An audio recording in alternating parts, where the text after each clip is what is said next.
Assalamualaikum warahmatullahi wabarakatuh. Alhamdulillahirabbil alamin. Wassalatu wassalamu ala nabiyina Muhammadin wa ala alihi wa ashabihi ajmain. Yang kami hormati pimpinan sidang, sekretaris pimpinan sidang Profesor MPhil Asep Saifuddin MA, Profesor Dr. Didin Saifuddin MA, promotor Profesor Dr. Ada Hidayat MA, promotor juga Profesor Dr. Armi Arif MA, penguji Profesor Dr. Adis Farroji MA, Profesor Dr. Dede Rosada MA, dan Dr. Muhammad Abdul Wahab MA. Saya akan menyampaikan disertasi saya yang berjudul Kurikulum KKNI Pendidikan Bahasa Arab di UIN Syarif Hidayatullah Jakarta dan UIN Maulana Malik Ibrahim Malang.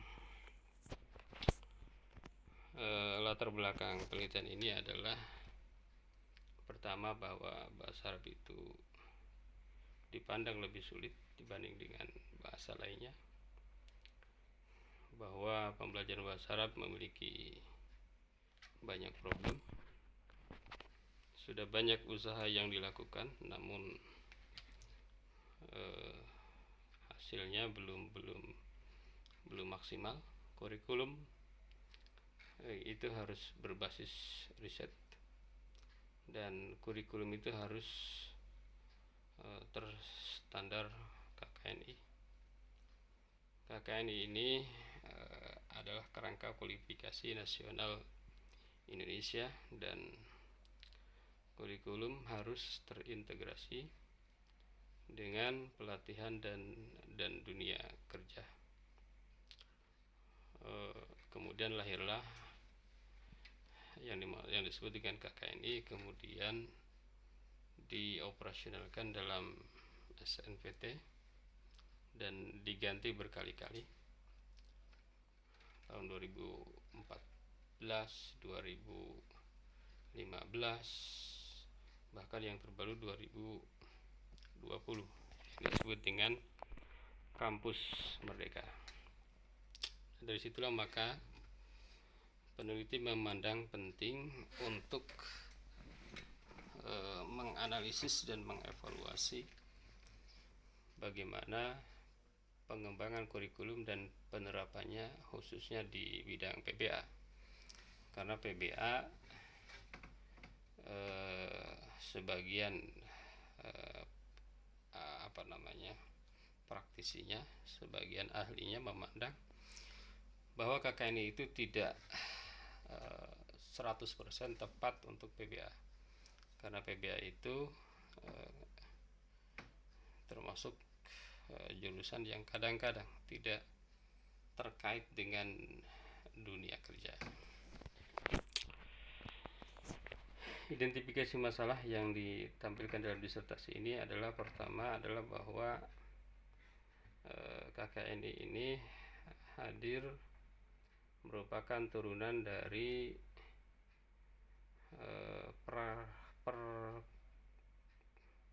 PP 31/2006 tentang Sistem Pelatihan Kerja Nasional, dan ia merupakan turunan dari Undang-Undang Ketenagakerjaan. Kemudian dari Undang-Undang Ketenagakerjaan merupakan turunan dari Pasal 4 Ayat 1 Undang-Undang Dasar Negara Republik Indonesia tahun 45. Jadi KKNI ini memang terkait dengan dunia kerja, dan betul sekali bahwa KKNI ini merupakan implikasi dari kesepakatan MEA yang ditandatangani oleh negara-negara yang ada di ASEAN. Yang kedua, KKNI ini adalah kurikulum berbasis learning outcome. Sebagian kalangan memandang bahwa learning outcome itu berbeda dengan KBK, gitu. Jadi lebih kompleks dibanding dengan KBK. Yang ketiga adalah bahwa kurikulum KKNI ini hanya paradigma, jadi tidak mesti dijabarkan ke dalam perubahan yang ada di dalam kurikulum. Ini merupakan masalah-masalah yang dihadapi. Dari masalah itu maka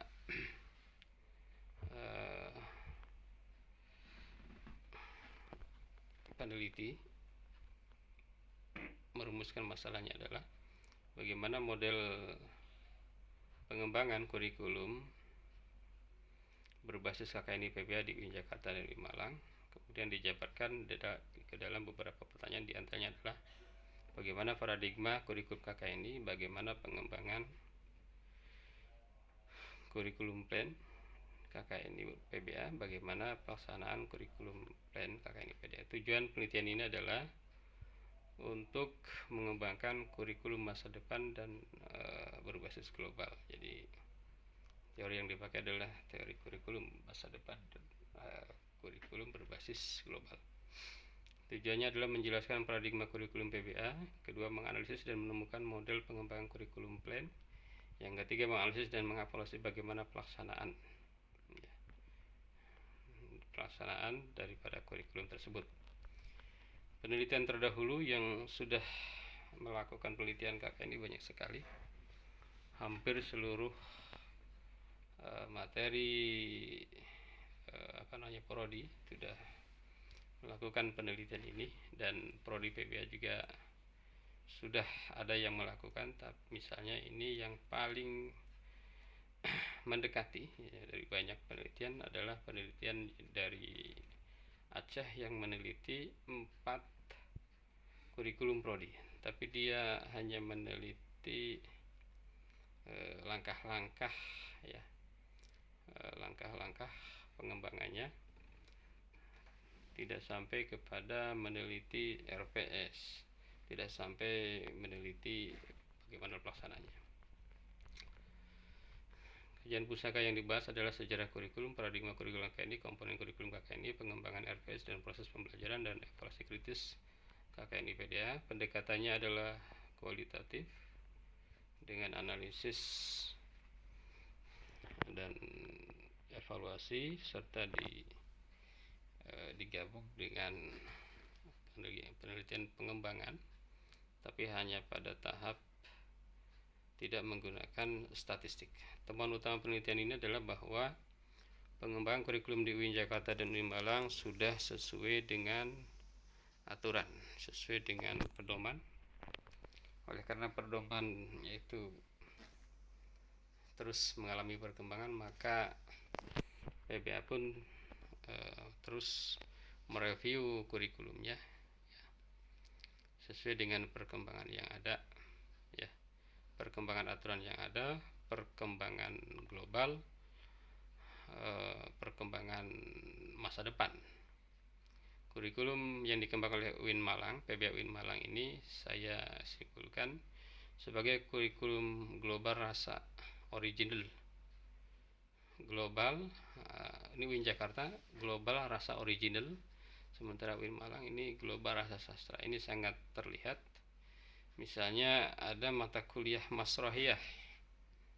Padahal mata kuliah Masrohiyah ini menurut yang penulis lihat di sini itu khas Fakultas Adab. Hal itu masuk akal karena memang beberapa tahun PBA UIN Malang itu berada di Fakultas Adab. Dulu berada di bawah Fakultas Tarbiyah, kemudian pindah ke Adab, balik lagi 2014 ke Fakultas Tarbiyah. Temuan rinciannya adalah bahwa paradigma kurikulum KKN ini merupakan para kurikulum yang sesuai tuntutan global, kurikulum berbasis masa depan, dan kurikulum terstandar. Jadi di dalam konteks ini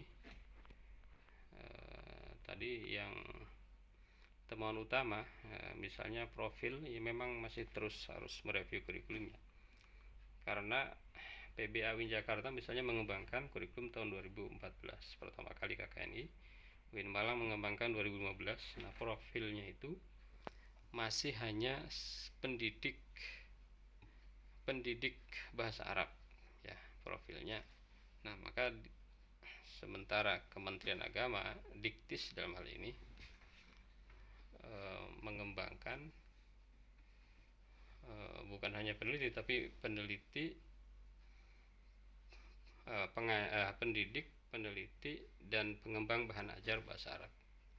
Begitu juga dengan asosiasi prodi PBA, profil PBA itu adalah pendidik dan pengajar bahasa Arab. Nah, ini harus diupdate oleh masing-masing PBA ya. Temuan kedua bahwa UIN Jakarta dan UIN Malang telah mengembangkan kurikulum baik makro maupun mikro sesuai dengan aturan yang berlaku, perkembangan yang berlaku. Memang di sini ada yang menjadi bahan temuan, misalnya dalam capaian pembelajaran ini antar mata kuliah ini belum seimbang ya, ada yang banyak, ada yang sedikit. Nah, ini perlu review ulang. Yang kedua di dalam RPS ya, capaian pembelajarannya itu belum dicantumkan. Capaian pembelajaran yang dibebankan ke prodi ini PBA UIN Jakarta dan PBA UIN Malang umumnya di RPS yang sudah dikembangkan ini belum masuk situ, belum dicantumkan. Jadi antara kurikulum makro dan mikro ini belum nyambung ya. Terus materi pembelajaran yang dikembangkan itu belum menggunakan hasil penelitian terbaru ya. Misalnya nahwu ini masih menggunakan umumnya buku-buku klasik, belum menggunakan temuan-temuan modern. Misalnya temuan Tamam Hasan ini belum banyak dipakai di kajian nahwu. Sorob juga sama, penemuan Prof. Ajis mengenai pendekatan analogi itu belum dipakai ya. Belum banyak dipakai. Strategi pembelajaran di dalam RPS juga masih belum rinci ya. Masih belum rinci, jadi antara strategi sebelum dan setelah ini masih copy paste saja. Penilaian juga sama, belum rinci, belum dijelaskan secara detail. Tugas juga di dalam RPS belum terlihat. Sumber-sumber juga umumnya di PBA ini masih sumber-sumber yang bukan jurnal. Jadi sumber-sumbernya kebanyakan masih berbasis buku. Temuan yang ketiga bahwa pembelajaran di PBA, kedua PBA ini sudah interaktif, saintifik, literasi, kontekstual, efektif, tematik, berpusat pada mahasiswa, hots, kolaboratif, menggunakan 4C, menerapkan ICT dan berbasis moderasi Islam. Penilaian dilakukan dengan edukatif, otentik, objektif, akuntabel, transparan.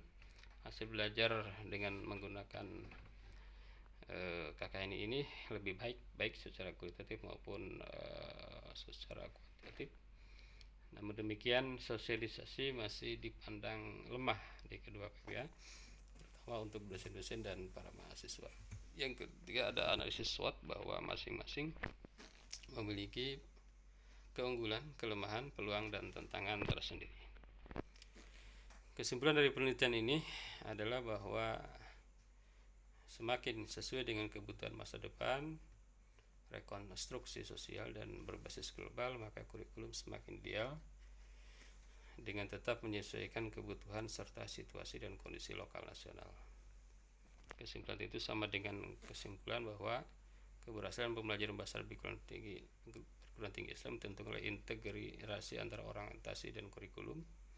Kurikulum yang baik adalah yang menciptakan manusia siap untuk sekarang dan masa yang akan datang, dan juga kurikulum harus dialihkan dari deskriptif menjadi rekonstruksi sosial dalam deskripsi proses dalam pelaksanaannya. Tapi berbeda dengan kesimpulan bahwa kurikulum bahasa Arab itu hakikatnya ya buku, dan juga kesimpulan yang mengatakan bahwa kurikulum harus berbasis budaya tertentu. Penelitian ini didukung oleh hasil penelitian kesimpulan, yaitu bahwa model kurikulum KKN ini telah sesuai dengan perkembangan dan aturan. Yang kedua, kurikulum KKN ini penting dikembangkan sebagai mengikuti perkembangan dan berorientasi masa depan serta sesuai dengan tantangan globalisasi. Model pengembangan kurikulum PBA ini sudah bagus, bisa dijadikan contoh, rukun-rukunnya lengkap. Cuma ada beberapa hal yang perlu direview ulang. Pelaksanaan pembelajaran sudah sesuai tuntutan. Bahkan peneliti menyimpulkan bahwa kurikulum actionnya lebih baik daripada kurikulum plan. Jadi banyak yang dilakukan oleh dosen itu direncananya nggak ada. Jadi update di dalam tulis, di dalam dokumen tertulis itu kurang dibanding dengan di dalam pelaksanaan. Pemahaman dosen mengenai KK ini masih sangat rendah. Pemahaman mahasiswa juga masih rendah. Komunikasi berbahasa Arab juga belum kelihatan secara umum, belum kelihatan berubah ya. Saran-sarannya adalah dosen harus diberikan workshop yang lebih maksimal, dan itu sudah mulai dilakukan oleh keduanya, UIN Jakarta maupun UIN Malang, terutama setelah adanya kampus Merdeka. Yang kedua, kurikulum hendaknya bisa diakses dengan mudah baik online maupun offline. Yang ketiga, mahasiswa hendaknya diberi edaran dan atau panduan mengenai kurikulum KKN PDA. Aplikasi yang khusus PBA berbasis hibrid perlu dikembangkan lagi. Perlu penguatan kualitas jaringan internet dan perlu adaptasi dengan teknologi terkini. Inilah yang bisa saya sampaikan mengenai disertasi saya. Terima kasih. Wassalamualaikum warahmatullahi wabarakatuh.